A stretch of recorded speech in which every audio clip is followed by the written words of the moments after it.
Hello guys, कैसे हो आप लोग। की जो क्लास है उसमें हम लोग ब्लड के बारे में बात कर रहे थे और इससे पहले जो प्रीवियस क्लास जो हमारे हो चुकी थी उस क्लास में भी हम लोगों ने बात करी थी कि जो ब्लड सर्कुलेटरी सिस्टम जो होता है उन ब्लड सर्कुलेटरी सिस्टम में सबसे पहला जो पोर्शन हम लोगों ने लिया था वो ब्लड लिया था। और ब्लड जो होता है वो प्लाज्मा और ब्लड कार्पसल से मिलकर प्रोड्यूस होता है। उसके बाद हम लोगों ने बात करी थी जो प्लाज्मा था इसके बारे में हम लोगों ने कंप्लीट बात कर ली थी। आज बात करेंगे हम लोग ब्लड कार्पसल्स की। तो चलिए स्टार्ट करते हैं ब्लड कार्पसल्स। ब्लड कार्पसल्स, देखो ब्लड कार्पसल्स की बात करें तो सबसे पहली चीज तो हमारे पास ये आती है कि ये जो होता है ये ब्लड का सॉलिड पार्ट होता है ऑफ द ब्लड। उसके साथ साथ 45% जो पार्ट होता है ब्लड का वो ये प्रोड्यूस करता है, यानी ब्लड कार्पसल्स जो होती है वो 45% पार्ट जो होती है ऑल ब्लड का उसका फॉर्मेट करती है। उसके बाद बात करते हैं ब्लड कार्पसल्स जो होती हैं वो, यानी टाइप्स की अगर बात करते हैं, टाइप्स ऑफ ब्लड कार्पसल्स, तो इसमें सबसे पहला टाइप हम लोग बात करते हैं आरबीसी, दूसरी बात करेंगे डब्ल्यूबीसी की और तीसरी बात करेंगे हम लोग प्लेटलेट्स। आरबीसी जो होती है उसे एरिथ्रोसाइट बोला जाता है। डब्ल्यूबीसी जो होती है इसे ल्यूकोसाइट बोलते हैं और जो प्लेटलेट्स होती हैं उन्हें थ्रोम्बोसाइट्स बोला जाता है। तो एरिथ्रोसाइट, ल्यूकोसाइट एंड थ्रोम्बोसाइट। सबसे पहले बात करते हैं हम लोग आरबीसी की। Red blood corpuscles, red blood corpuscles, देखो इसे कॉर्पसल्स इस वजह से बोला जाता है, रेड ब्लड सेल्स क्यों नहीं बोला जाता। यूजुअली क्या होता है, जो मैच्योर जो आरबीसी होती है उस मैच्योर आरबीसी में न्यूक्लियस एब्सेंट होता है, इस वजह से जो रेड ब्लड कार्पल्स जो होती हैं बोला जाता है। रेड ब्लड सेल ना बोलकर रेड ब्लड कार्पसल्स बोलते हैं क्योंकि इसमें न्यूक्लियस जो होता है, मैच्योर आरबीसी में न्यूक्लियस जो होता है वो एब्सेंट होता है। चलिए आगे बात करते हैं। सबसे पहली चीज तो बात करते हैं जो आरबीसी जो होती है उस आरबीसी के एक्सप्लोरर। एक्सप्लोरर का मतलब होता है कि आरबीसी को डिस्कवर किसने किया, डिस्क्राइब किसने किया। तो इसका एक्सप्लोरर जो होता है वो होते हैं ल्यूवेन हॉप, ठीक है। उसके बाद बात करते हैं आरबीसी जो होती है, यानी यूजुअली जो आरबीसी जो होती है इसकी, अब देखो आरबीसी जो होती है वो प्रेजेंट किसमें होती है, तो आरबीसी जो प्रेजेंट होती है वो होती है वर्टेब्रेट्स में। अब वर्टेब्रेट्स का मतलब हो गया परम। देखो परम जो एक टेक्निक है, एक ट्रिक है, परम का मतलब यह होता है फिशीज, एम्फीबिया, रेप्टिलिया, एविज और मैमल्स, यानी इन सब में आरबीसी प्रेजेंट होती है। उसके बाद आगे बात कर लेते हैं हम लोग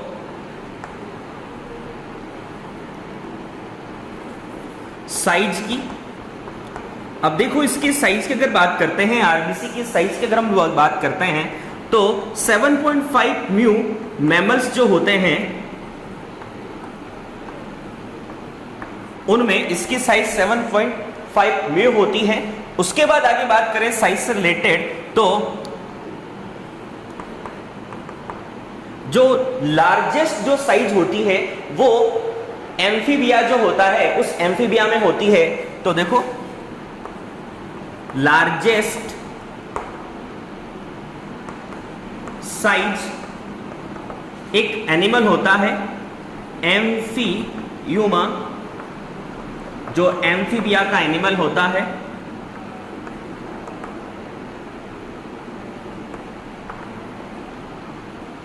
एटी म्यू इसकी साइज होती है। इसके साथ साथ एक एनिमल और होता है जिसकी जो साइज होती है वो मैमल्स जो होते हैं, यानी मैमल्स जो होते हैं, उस मैमल्स में एलिफेंट जो होता है उसकी सबसे ज्यादा लार्जेस्ट आरबीसी होती है। एलिफेंट जो होता है उसमें लार्जेस्ट, ये अब एलिफेंट कौन सा है, यानी कौन से जो क्लास है उसका एनिमल है, तो वो है मैमल्स। और मैमल्स होने के साथ साथ इसकी जो साइज होती है वो होती है 8.3 म्यू। ठीक है, चलिए आगे बात कर लेते हैं। अब उसके बाद ये तो होगी लार्जेस्ट, उसके बाद स्मॉलर की अगर बात करते हैं, स्मॉलेस्ट साइज, यानी स्मॉल जो साइज होती है आरबीसी की, सबसे स्मॉल साइज जो होती है वो होती है मस्क डीर। मस्क डीर जो होता है, इस मस्क डीर की जो साइज होती है 2 to 3 म्यू होती है। चलिए, ये तो हम लोगों ने साइज की बात करी। इस साइज से रिलेटेड एक चीज और आप लोगों को ध्यान रखनी है, एनिनो साइटोसिस। देखो, एनिनोसाइटोसिस का मतलब होता है आरबीसी जो अपना शेप होती है उसको चेंज कर ले। तो आरबीसी के शेप में चेंजेस जो होता है उसे एनिनोसाइटोसिस बोला जाता है, या फिर इसे एनिसोसाइटोसिस भी बोला जाता है।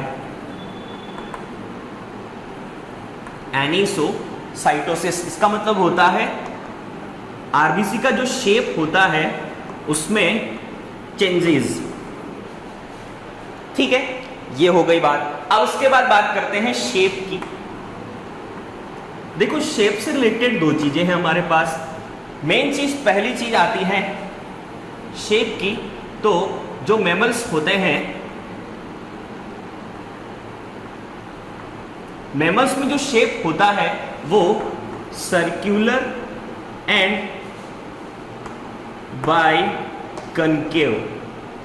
ठीक है, यानी इसका मतलब ये होगा, ये वाली शेप होगी।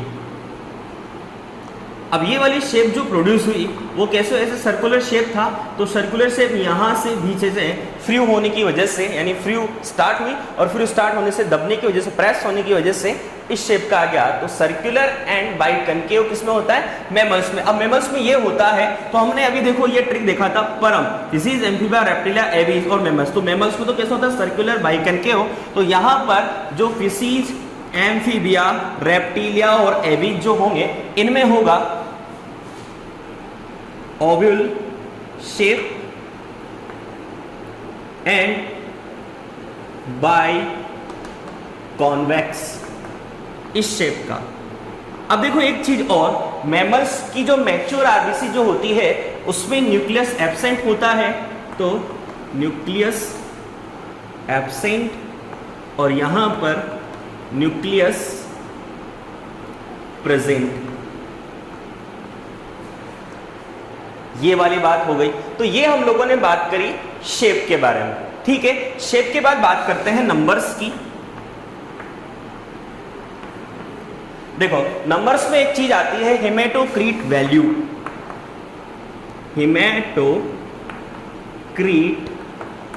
वैल्यू, ये जो हेमेटोक्रीट वैल्यू जो होती है, इसका मतलब ये होता है कि टोटल जो ब्लड कार्पसेल्स जो होती है उसमें आरबीसी जो होती है वो कितनी होती है, उसे बोला जाता है हेमेटोक्रीट वैल्यू।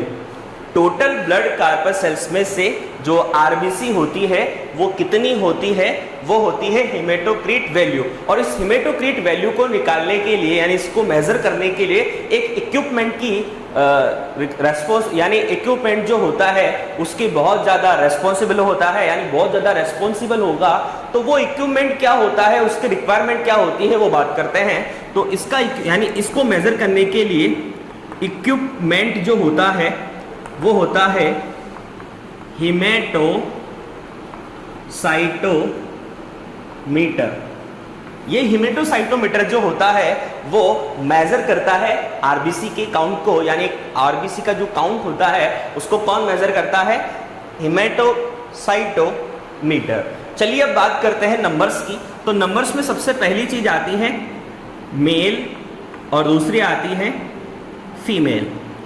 मेल जो होता है, अब देखो मेल और फीमेल जो होता है उसमें बात करें तो जो मेल होता है, मेल में जो आरबीसी का जो काउंट होता है 55 लाख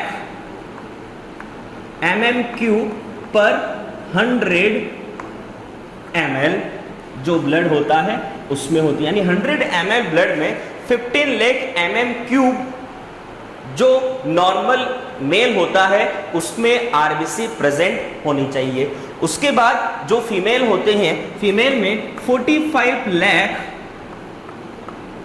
MMQ पर 100 ml ब्लड में आरबीसी प्रेजेंट होनी चाहिए। ठीक है। उसके बाद अगर न्यूबॉर्न बेबी की बात करते हैं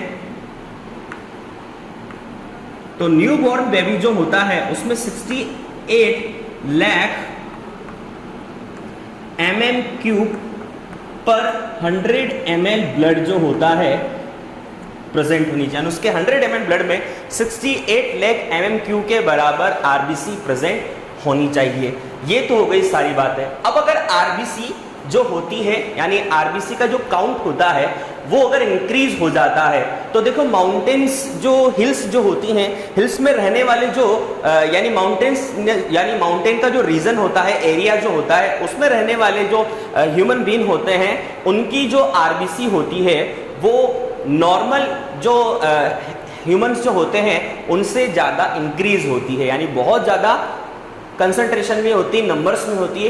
क्यों होती है? क्योंकि वहां पर ऑक्सीजन जो होती है वो बहुत कम होती है, यानी हिल्स वाला जो पार्ट होता है उस हिल्स वाले पोर्शन में होता क्या है, एरिया जो होता है उसमें ऑक्सीजन कम होने की वजह से आरबीसी जो होती है, देखो आरबीसी का वर्क क्या होता है, ऑक्सीजन को एक जगह से दूसरी जगह अगर ले जाने का काम होता है, तो ऑक्सीजन एक जगह से दूसरी जगह जब ले जा रही है और आरबीसी की वजह से जा रही है, अगर ज्यादा देखो ऑक्सीजन पहले से कम है, इस वजह से बॉडी में ऑक्सीजन की सप्लाई के लिए अगर आरबीसी ज्यादा होगी तो वो आसानी से पहुंच जाएंगे, क्योंकि वहां पर कंसंट्रेशन ऑक्सीजन की पहले से कम है। और नॉर्मल जो एनवायरनमेंट होता है जिसमें रहने वाले जो ह्यूमन बीइंग होते हैं उनमें तो क्या होता है, ऑक्सीजन पहले से बहुत ज्यादा है, तो आराम से कम आरबीसी में भी काम चल सकता है। लेकिन वहां तो रिक्वायरमेंट आरबीसी की क्या होगी, ज्यादा होगी। तो रिक्वायरमेंट अगर वहां पर आरबीसी की ज्यादा है, इस वजह से वहां पर ऑक्सीजन की कमी, यानी ऑक्सीजन जो है वो बहुत कम है। तो सर्टेन अमाउंट में होने की वजह से, बहुत कम अमाउंट में होने की वजह से जो माउंटेन वाले जो हिल्स वाला जो पोर्शन होता है या हिल्स वाला जो एरिया होता है, वहाँ के जो ह्यूमन बीइंग जो होते हैं या वहाँ के जो एनिमल्स जो होते हैं उनमें आरबीसी की जो काउंट होती है वो बहुत ज़्यादा इंक्रीज होती है। तो देखो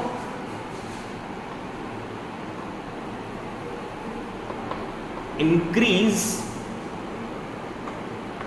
नंबर ऑफ आरबीसी, और इस कंडीशन को बोला जाता है पॉलीएक्थेमिया।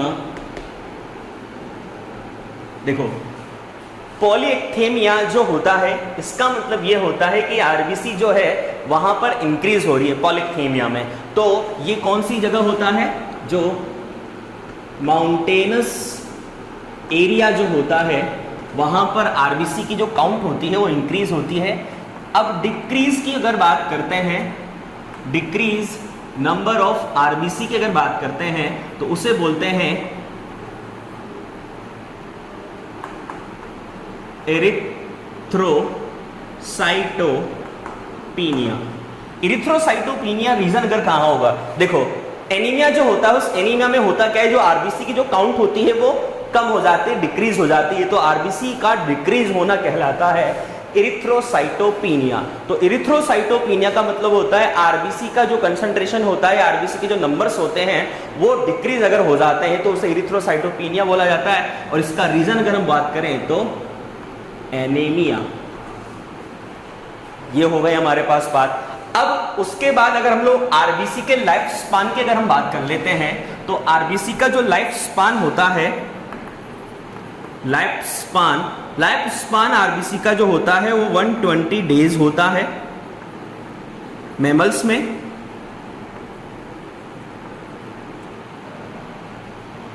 ठीक है।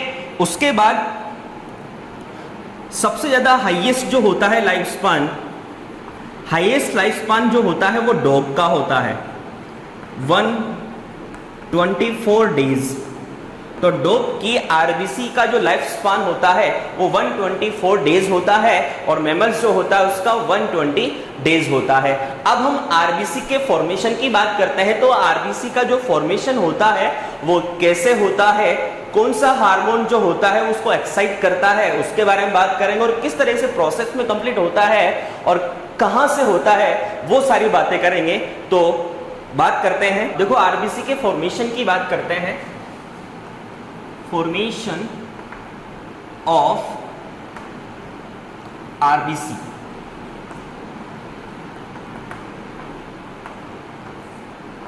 देखो आरबीसी की जो प्रोसेस यानी फॉर्मेशन की जो प्रोसेस होती है, प्रोसेस वो होती है हीमेटोपोइसिस। उसके बाद प्रोसेस जो होती है, उस प्रोसेस के बाद अगर हम लोग बात करते हैं इंस्पायर हार्मोन, यानी इस प्रोसेस को इंस्पायर करने वाला जो हार्मोन होता है वो कौन सा होता है, इंस्पायर जो करने वाला जो हार्मोन होता है वो किडनी से सीक्रेट होने वाला हीमेटोपोइटीन हार्मोन होता है जो किडनी से सीक्रेट होता है।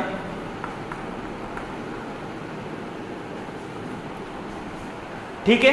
अब इसका फॉर्मेशन कैसे होता है, तो सबसे पहले रेड बोन मैरो, जो मैंने आपको लोगों को पहले बता चुका हूं, रेड बोन मैरो। और ये रेड बोन मैरो किसकी, जो लॉन्गेस्ट जो बोन्स होती हैं उनकी,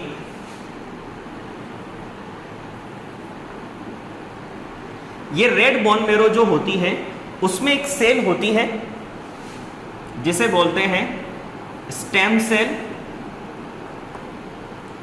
ये जो स्टेम सेल जो होती है रेड बोन मैरो की, ये बनाती है प्रो एरिथ्रोसाइट। प्रो एरिथ्रोसाइट जो होती है वो बनाती है एरिथ्रोसाइट। एरिथ्रोसाइट बनाती है नॉर्मोब्लास्ट सेल। और ये जो नॉर्मोब्लास्ट सेल जो होती है वो दो सेल का फॉर्मेशन करती है, रेटिक्यूलोसाइट एंड एरिथ्रोसाइट। और यही एरिथ्रोसाइट जो होती है, यानी प्रो एरिथ्रोसाइट, सॉरी ये एरिथ्रोब्लास्ट और ये होती है एरिथ्रोसाइट जो न्यूक्लियस लेस होती है। ठीक है। और ये एरिथ्रोसाइट ही होती है हमारी आरबीसी। ठीक है। अब इसके बाद और चीजों की बात कर लेते हैं। देखो अगर हम आरबीसी के कलर की बात करें तो अगर ये सिंगल फॉर्म में होती है तो ये येलो कलर की होती है, और अगर ये ग्रुप में होती हैं तो ये रेड कलर शो करती है। सिंगल फॉर्म में येलो होगी, अगर ग्रुप में होगी तो फिर ये रेड कलर को शो करेगी। ठीक है। उसके बाद आगे बात करते हैं हम लोग, जैसे आरबीसी जो होती है उस आरबीसी की स्ट्रक्चर की हम लोग बात कर लेते हैं। स्ट्रक्चर ऑफ आरबीसी, सबसे पहली चीज तो ये चारों तरफ से कवर्ड होती है यूनिट मेम्ब्रेन से, कवर्ड विद यूनिट जो प्लाज्मा मेम्ब्रेन होती है, मेम्ब्रेन। यूनिट मेम्ब्रेन से कवर्ड होने के बाद अब ये जो मेम्ब्रेन जो होती है वो परमेबल होती है नेगेटिव आयंस के लिए, परमेबल फॉर नेगेटिव आयन। तो नेगेटिव आयंस के लिए परमेबल होती है, इसलिए विच इज कॉल्ड डोनेनस मेम्ब्रेन। इसलिए ये जो मेम्ब्रेन होती है उसे डोनेनस मेम्ब्रेन भी बोला जाता है। ये वाली बात होगी। अब ये जो मेम्ब्रेन जो होती है इसकी मेम्ब्रेन पर प्रेजेंट होते हैं एंटीजन, एंड एंटीजन के साथ साथ RH फैक्टर, बात करेंगे इनकी RH फैक्टर क्या होते हैं उसके बारे में। तो एंटीजन यानी जो आरबीसी की जो सरफेस होती है, आरबीसी की जो यूनिट मेम्ब्रेन जो होती है उस पर एंटीजन एंड RH फैक्टर जो होते हैं वो प्रेजेंट होते हैं। और दूसरी बात, इसमें न्यूक्लियस एब्सेंट होता है, इसकी वजह से इसमें एनाएरोबिक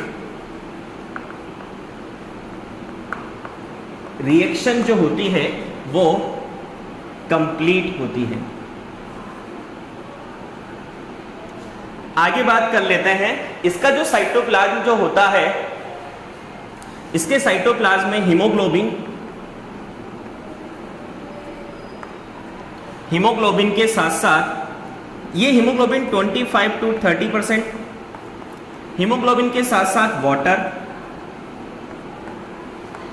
मिनरल साल्ट,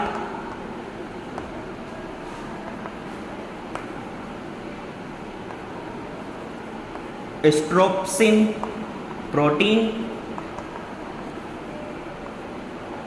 ये स्टेरोप्सिन जो प्रोटीन होती है, स्टेरोप्सिन प्रोटीन का एक वर्क होता है, ये यूजुअली स्केलेटन ऑफ आरबीसी बोलते हैं इसको, यानी स्टेरोप्सिन जो प्रोटीन होती है वो आरबीसी का स्केलेटन होता है। और उसके साथ साथ कार्बोनिक एनहाइड्रेज एंजाइम। तो ये सारी चीजें, हीमोग्लोबिन होता है, वाटर होता है, उसके साथ साथ मिनरल सॉल्ट होते हैं, स्टेरोप्सिन प्रोटीन होता है जो आरबीसी का स्केलेटन होता है, और कार्बोनिक एनहाइड्रेज जो एंजाइम जो होते हैं, ये सब आरबीसी का जो साइटोप्लाज्म होता है उसमें प्रेजेंट होते हैं। न्यूक्लियस मैच्योर जो आरबीसी होती है उसमें न्यूक्लियस जो होता है वो एब्सेंट होता है। ठीक है, तो ये सारी बातें थी। अब इसके बाद हम लोग बात कर लेते हैं हीमोग्लोबिन के बारे में। तो देखो हीमोग्लोबिन जो होता है,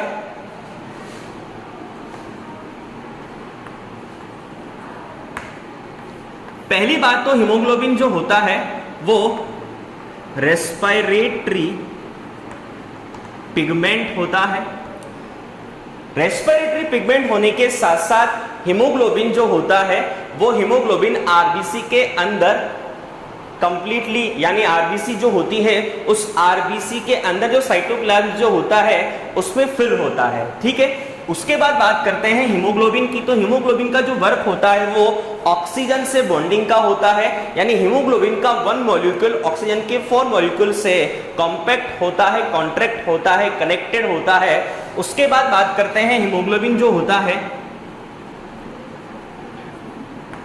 वो 2 पार्ट्स में डिवाइड होता है, यानी ये 2 चीजों से मेडअप होता है। एक तो हीम ग्रुप और एक होती है ग्लोब्यूलिन प्रोटीन।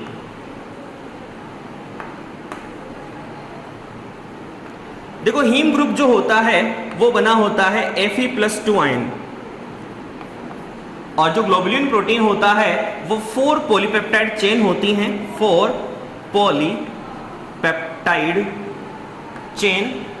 और ये जो 4 पॉलीपेप्टाइड चेन जो होती हैं वो 2 टाइप की होती हैं। 2 तो होती हैं अल्फा चेन और 2 होती हैं बीटा चेन। 2 अल्फा चेन और 2 बीटा चेन।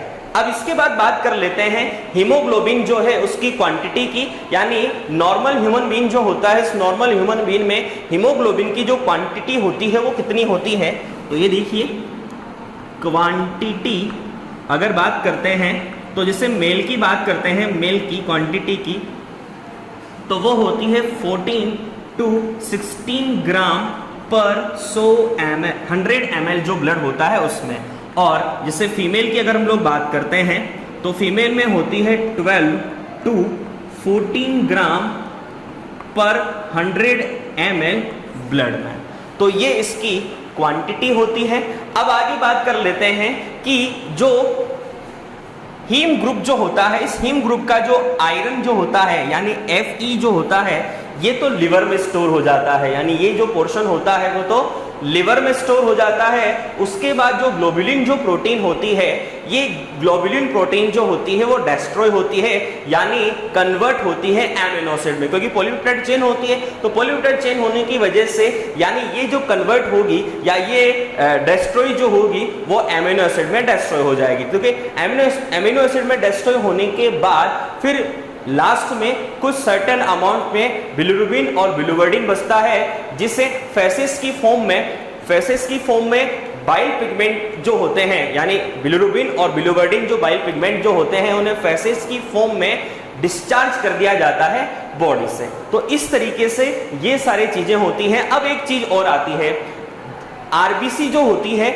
उस आरबीसी का जो डेस्ट्रोफिकेशन जो होता है, डिलेमिनेशन जो होता है, वो आरबीसी का डिलेमिनेशन जो होता है वो होता है स्प्लीन में